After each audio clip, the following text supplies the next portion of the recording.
A new report reveals cybercrime continues to grow at an alarming rate, creating some serious threats to both businesses and consumers. Joining us here today is cybersecurity expert Chris Novak, who is sharing some shocking information from Verizon's annual data breach investigation report. Just first kind of tell us, what are the highlights of that report? Yeah, so this year, the 18th year publishing the Verizon Data Breach Investigations Report. And, it's really a wake-up call to everybody.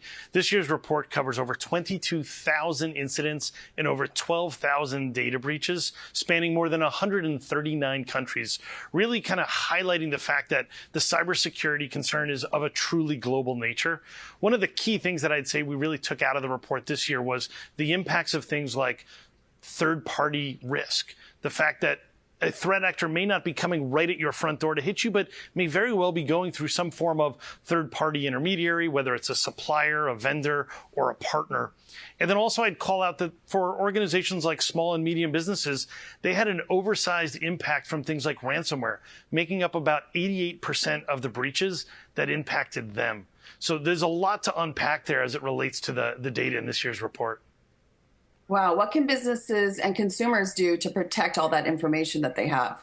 So while there's no one-size-fits-all approach to security, one of the things that we strongly recommend is a layered approach or a defense-in-depth strategy where you look at things like, how are you protecting your endpoints?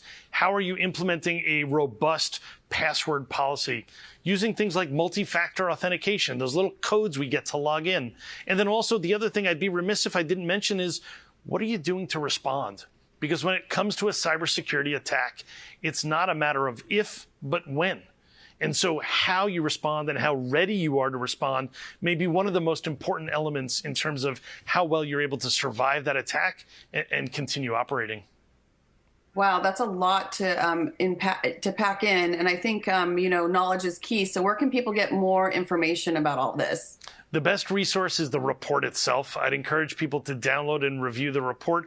You can get it at verizon.com/DBIR, like Data Breach Investigations Report. Thank you so much, Chris, for all that information on cyber threats and how we can, learn more about it. I appreciate it. And for Coast to Coast, I'm Lisa Spalla.